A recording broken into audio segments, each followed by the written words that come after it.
जब जिंदगी में हर तरफ से मुश्किलें आने लगे, मन दुखी रहने लगे, दिमाग कुछ भी समझ ना पाए, परेशानियां बढ़ने लगे, कुछ रिश्ते दूर हो जाएं और कुछ रास्ते अलग हो जाएं, मंजिल का कोई पता ना चले, तो समझ लेना चाहिए कि अब आपके गुरु ने आपकी जिंदगी को पूरी तरह से अपने नियंत्रण में ले लिया है। क्योंकि उस वक्त आपके गुरु आपके अंदर से, आपके जीवन से हर तरह की नेगेटिविटी आपका यानी कि भांडा साफ कर रहे होते हैं। आपके जीवन का, आपके रिश्तों का, आपके कर्मों का ये वो समय होता है संगत जी, जब आपकी परीक्षा चल रही होती है। लेकिन याद रखिए, गुरु आपका साथ और आपका हाथ कभी छोड़ते नहीं है। पर हम इंसान उस वक्त में दो राहों पर होते हैं। वो दो राहें जिसमें कि एक तो इंसान हिम्मत हार देता है और दिन रात रोता रहता है और रो रो कर, टूट टूट कर बिखर जाता है। या फिर एक इंसान, एक संगत जो अपने गुरु पर पूरा विश्वास और श्रद्धा बनाए रखती है और उस कठिन से कठिन समय को भी उस परमात्मा की, उस अपने देव गुरु की इच्छा मानकर समझदारी से उसका सामना करती है। जो भी इंसान, जो भी संगत इस कठिन समय में हमारे गुरु जी पर पूरा विश्वास रखता है, वे उसे कभी गिरने नहीं देते हैं। याद रखिए संगत जी, परमात्मा भी तो उसी का साथ देता है ना, जो खुद अपना साथ छोड़ता नहीं है।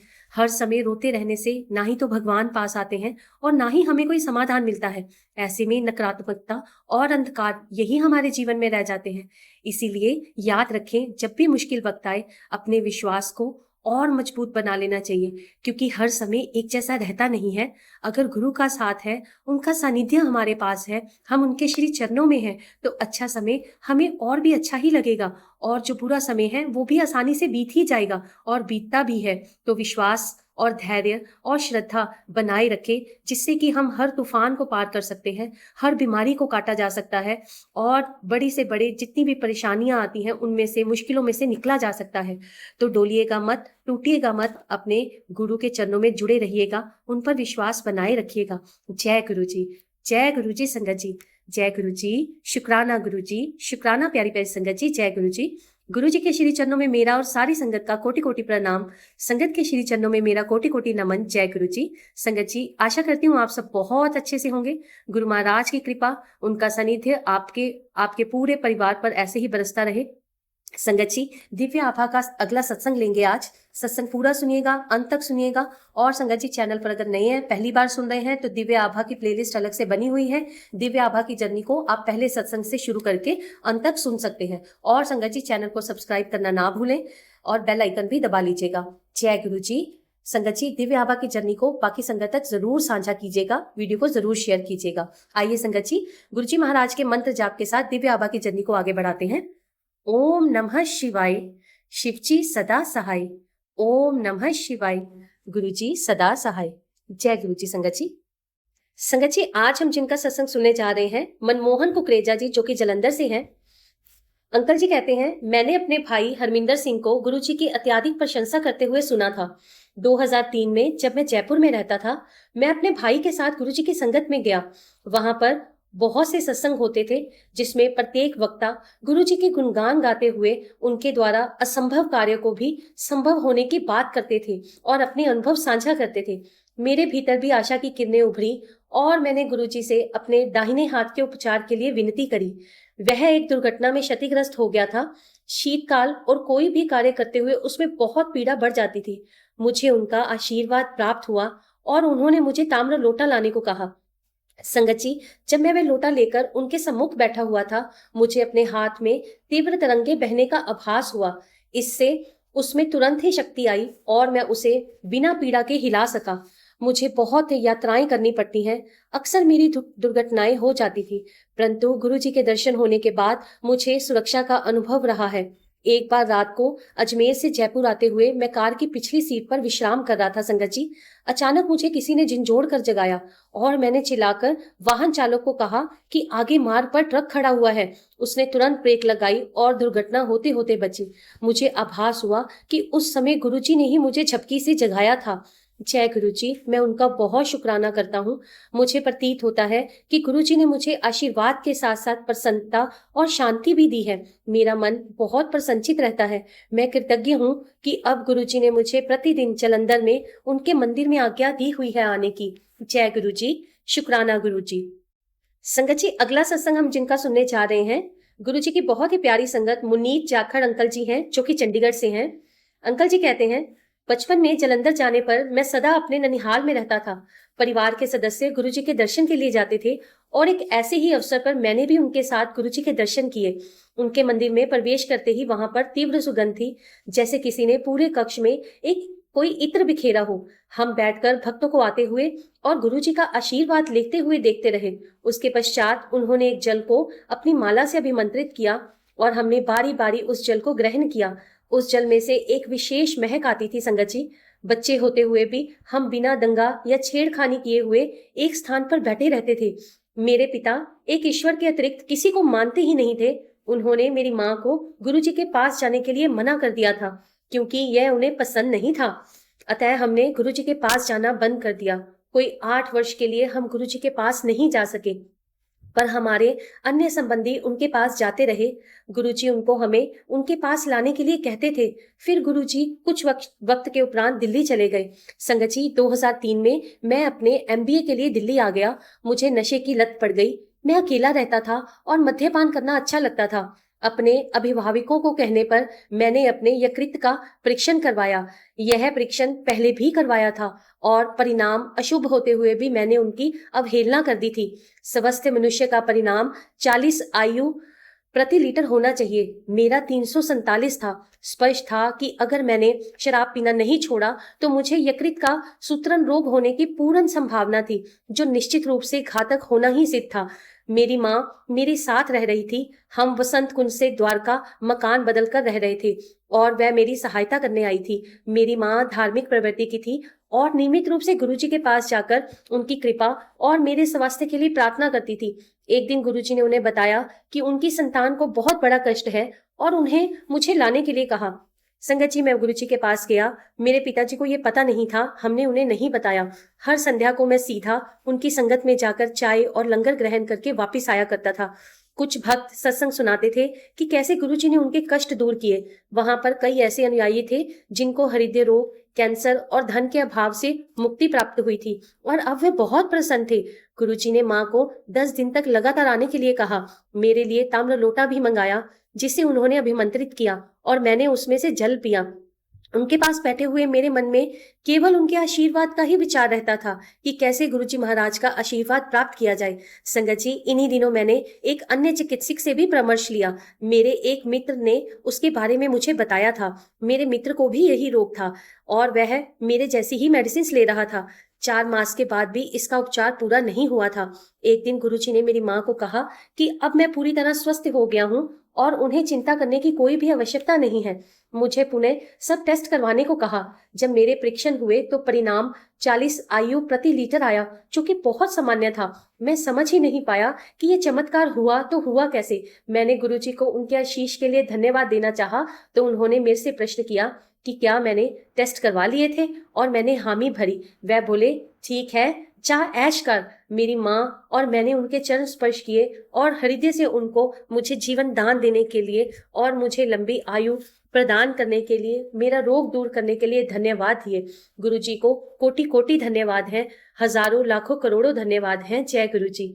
संगत जी, मैं आपको अपना एक और अनुभव बताता हूँ। संगत जी, एक रात मेरी नानी और मेरी माँ ने एक और चमत्कार सुनाया जो 10 वर्ष पहले हुआ था। मेरी नानी को दिल के दौरे 3 बार पड़ चुके थे और डॉक्टर्स ने उनका उपचार ये कहकर मना कर दिया था कि वह अब जीवित नहीं रह पाएंगी। मेरी माँ और मेरे मामा जी गुरुजी के पास आधी रात को पहुंचे। उन्होंने उन्हें पान के पत्ते लाने के लिए कहा, जिन्हें उन्होंने नानी के साथ वाले कमरे में पूजा कर अभिमंत्रित किया। इन पान के पत्तों को मेरी नानी के हृदय स्थल पर रखा गया। 10 मिनट के पश्चात मेरी नानी जी का मूत्र हुआ, जो एक सकारात्मक संकेत था। ये देखकर डॉक्टर्स उन्हें तुरंत लुधियाना के एक चिकित्सालय में बाईपास के लिए ले गए। गुरुजी के बिना मेरी नानी आज जीवित नहीं होती। कुछ अनुभवों की व्याख्या करना बहुत कठिन है, किंतु वह होती हैं। गुरुजी चमत्कार करते हैं, उन्हें केवल स्वीकार ही किया जा सकता है। उन्हें अच्छी तरह से बताना एक संगत के लिए भी पूर्णता संभव नहीं होता। मेरे उपचार के उपरांत गुरुजी के प्रति मेरी श्रद्धा में पूर्णता वृद्धि हो गई थी। उनका आशीष हमारे परिवार पर सदा से बना रहा है और सदैव बना रहेगा। गुरु कृपा हमारे परिवार को जैसे प्राप्त हुई है, वैसे ही मैं आशा करता हूँ कि गुरुजी महाराज की कृपा सारी संगत को प्राप्त होती रहे। जय गुरुजी। मुनीत जाखड़ अंकल, चंडीगढ़ से। जय गुरुजी। संगत जी, अगला सत्संग हम जिनका सुनना जा रहे हैं, श्रीमती मीनू शर्मा आंटी हैं दिल्ली से। आंटी जी लिखती हैं, मेरी छोटी बहन गीता का विवाह 1995 में संपन्न हुआ था, पर वह 10 वर्ष तक गुरुजी के आशीर्वाद देने तक संतान सुख से वंचित रही थी। हम गुरुजी के पास पहली बार वर्ष 2001 में गए थे और मेरे पुत्र शांतनु को मिर्गी से स्वस्थ करने के पश्चात हमने अपनी बढ़ती हुई सूची में एक विषय और जोड़ दिया था, गुरुजी से गीता को संतान का आशीष। गीता कनाडा में रहते हुए अपना उपचार करवाती रही थी।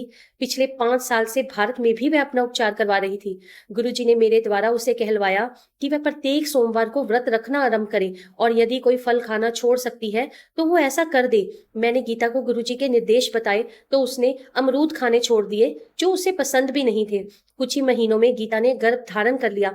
पूरा परिवार अति उत्साहित था और आतुरता से उसकी संतान होने की प्रतीक्षा कर रहा था, परंतु एक समारोह में उसने ध्यान ना रहने पर अमरूद खा लिया। गुरुजी की माया ही कहिए, उसने मुझे तुरंत फोन किया। कुछ ही सप्ताह में उसे गर्भपात हो गया और उसने वह बच्चा खो दिया। जब मैंने गुरुजी से इस बात का उल्लेखन किया तो उन्होंने उसे शिवरात्रि को उनके पास आने के लिए कहा। शिवरात्रि में 1 सप्ताह से कम का समय शेष था, किंतु गुरु कृपा से वह दिल्ली पहुंच सकी। गुरुजी के दर्शन के बाद उन्होंने उसे आशीष देकर उसे वापस कनाडा लौटने को कहा। कनाडा लौटकर उसने अपने व्रत फिर से आरंभ किए।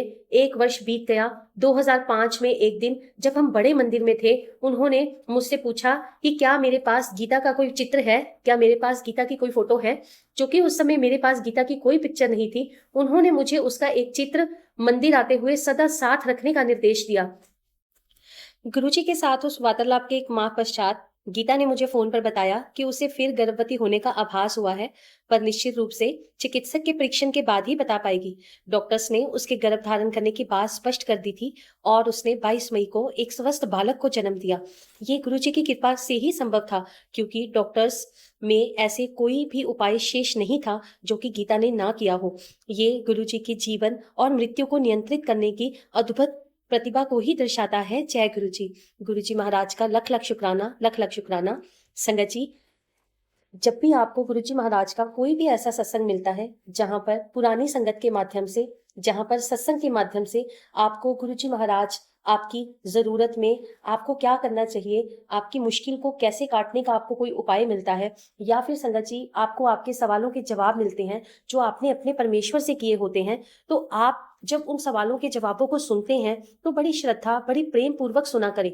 और जब आप उसको फॉलो करें तो गुरुजी महाराज से अरदास, बेनती बड़ी विनम्रता के साथ करके उसको शुरू किया करें कि महाराज आपके बताए हुए रास्ते पर चलने जा रही हूँ, जा रहा हूँ।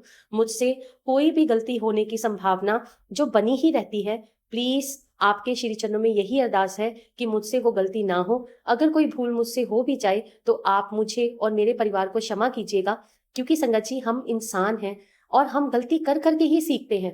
गलती करना हमारा स्वभाव है और माफ करना उस ईश्वर का स्वभाव है।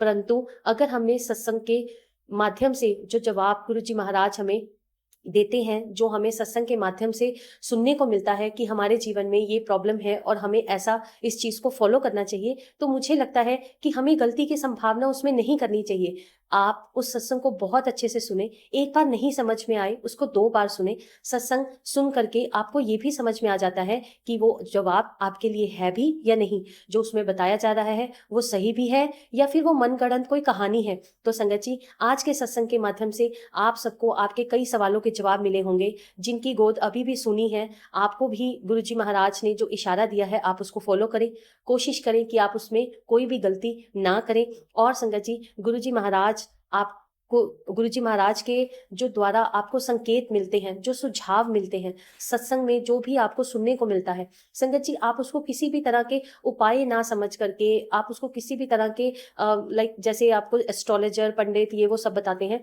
इन सब चक्रों से दूर रह करके बस महाराज का एक इशारा समझ के गुरुजी महाराज का शुक्राना करते हुए उन चीजों को फॉलो किया करें।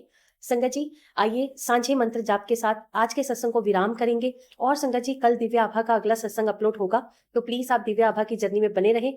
दिव्य आभा के सत्संग के अभी कुछ ही सत्संग शेष रह गए हैं और संगत जी, जब भी आपको जीवन में लगे कि आपको दिव्य आभा सुनते हुए बहुत आनंद आ रहा है, आपको अपने गुरु की प्रीति में आपका मन लग जाता है, आपको बहुत से सवालों के जवाब मिलते हैं, आपको पुरानी संगत के सत्संग के माध्यम से मन को सुकून मिलता है, तो दिव्य आभा की प्लेलिस्ट चैनल पर पड़ी हुई है। आप संगत जी जा करके चैनल पर दोबारा से अपनी दिव्य आभा की जर्नी को लाइफ में कभी भी शुरू कर सकते हैं, क्योंकि जीवन है, जीवन बहुत छोटा भी है तो जीवन बहुत लंबा भी है, और गुरु के वचन जितनी बार सुने जाए उतने ही कम होते हैं।